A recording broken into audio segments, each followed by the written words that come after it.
There it goes. Meatboys. And we're going to go back and forth. So let's just start with... Where's my pecorino? Your cheese? Yeah. My block. Where'd it go? Oh, it's probably in the refrigerator. Steve, can you look for that for George? Do they know they're on? All right. Okay. So George and I are going to make our different styles of meatballs. I honestly have no idea what George's recipe is. George is more of a sampler. Mine is going to be the heavy hitter because I'm going to be using a lot of meat.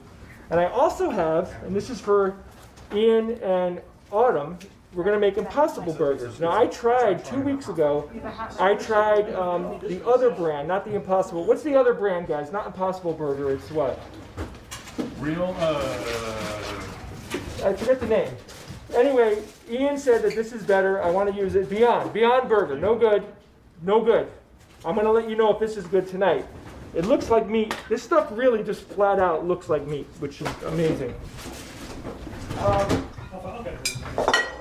Now, George and I are both wearing gloves. You'll notice when you're preparing meat, one, you have germs even after you wash your hands, which my hands have been washed about 5 times already today.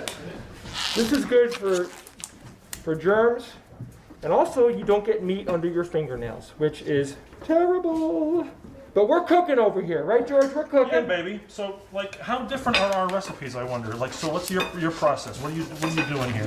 All right, now Instacart failed to give me pork, so I'll be using 3 pounds of beef. Right, so you put the beef in. Now, one thing I do, George, is I make sure that the beef has not been, or I like to take it out of the refrigerator because it's very cold on your hands. You're going to be working with it a lot.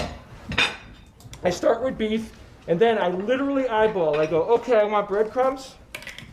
I'm eyeballing it. So could we go up? All right, we're good. Good camera position. I'm just eyeballing it. I'm looking at it. If you don't put breadcrumbs in your meatballs, the meatballs will come out like a rock. Now, always go a little light on salt. Don't want to use too much. That's probably too little, but you don't want to go too much because you can always add it, and trust me, you probably will. I go with cheese. Again, this is all eyeball, like I say it in my recipe that I put online. There is no real recipe other than ingredients because it all goes by what you like. And there's something very important about this process that we'll be doing in a minute. Now, what are you opening up there, Jay? This is grated Parmesan cheese. See, now Jay has his grated Parmesan cheese in a bag, whereas what I have is a block of Pecorino Romano that I am grating myself because it's so much better when you do it yourself. Can I smell it? Absolutely, yeah. This is a very dense, it smells great. salty cheese. I'm not a cheese guy. I'm not one who eats large amounts of cheese, but if I'm gonna have it, this is the secret to unbelievable cuisine. If you add little bits of Pecorino Romano that you've just grated yourself at the end of whatever like sauce you're working on, whatever soup you're working on, whatever salad you're working on, this is my secret. This is the thing that makes it just so easy. Pecorino Romano, you've heard of Parmigiano Reggiano, that's also called Parmesan, but Pecorino Romano is a little bit saltier, and when it melts, it gets this lovely, lovely creamy texture to it. So like you add it last minute.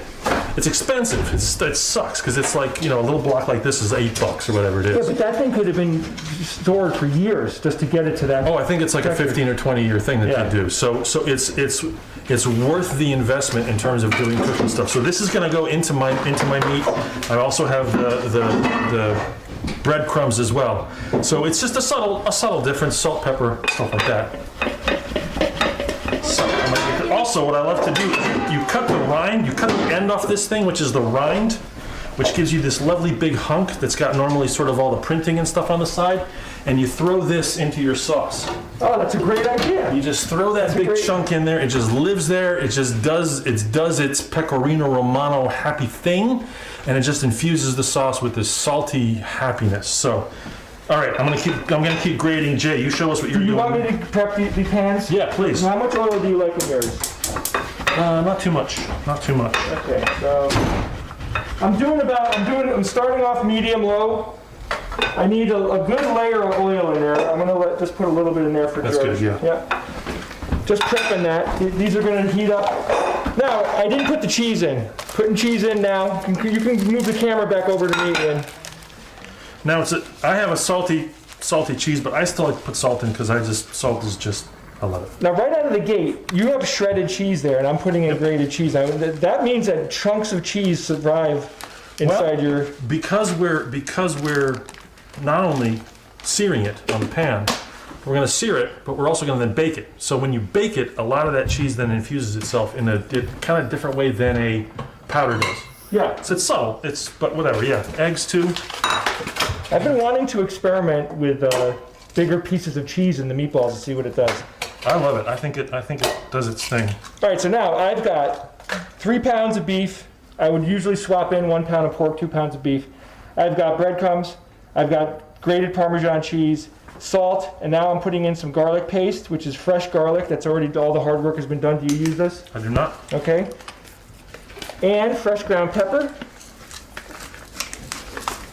And then we mix, George, right? Now you got how many eggs you got in there? I got 1 pound of beef, I got 2 eggs. If I need more, I'll add a little bit more. That's the beautiful thing about cooking is as opposed to baking. You know, baking's really precise. If you're making a cake, if you're making some kind of, I don't know, confectionery kind of stuff, if you're doing something like that, baking powder, baking soda, all these proportions, it's like it's got to be spot on. Cooking, which is what I prefer, is such a feel and an eyeball kind of thing. Yes. Which I just love. So like, it looks like I need this. There's an eggshell, which I don't want. I think I might need a little bit more of this, a little bit more of that. I'm not even sure. The fresh ground pepper is always welcome. So Steve was spot on about that. And you're really right, George. Thank you, it comes George. down to the feel. Like, I know what this mix is supposed to feel like when I'm done with it. I know exactly what it's supposed to feel like. But most importantly, I'm going to test fry it. And I don't know if George does this, but I'm going to take a little patty of this meat after I mix it up, and I'm going to just simply test fry it back there, and that will tell you everything you need to know if your meatball has been made correctly. Your meatball, of course, the flavor's up to you, your family tradition, whatever it is, but I know exactly what I want my meatballs to taste like, and I'm not going to guess. Like Steve was saying, you know, I don't know how strong the cheese is. I don't really know how much salt I put in there. I don't know exactly how much meat I bought. You're using these, right? You're using the... I can use either one. I have another one over Jay's there. got the breadcrumbs here. I like the panko breadcrumbs that are a little bit... I don't know if you can see these. I don't know which camera's up. But anyway, I like the panko breadcrumbs because, again, a little bit bigger, a little bit more grainy, which I think just, I don't know, feels a little bit different on the mouthfeel. And again, this is all just sort of eyeballing, thumbballing, handballing. I'm making a significantly smaller amount than Jay's making because I'm more confident in my cooking than he is. But no, it's just, and you get this kind of sense of where it's going to be, and will they stick together Yeah, that's very in the important. best way? The egg is what does that. The egg makes it so they stick It together. binds it, yeah. So you want to have a good... But the breadcrumbs and the panko, that makes it so you're not eating a brick. If you didn't put that in there, it would be like the meat would become so solid, it would be disgusting. And I can tell just by feeling this that I don't have enough breadcrumbs in here, but what I'm going to do is I'm going to take about this size. Right, check this out. Smoking, yeah. How do you do it? So, I just make it like a tiny little hamburger. are you doing a testing? Yep, and I throw it right in here. And this also tells me if my temperature is hot and it isn't hot enough.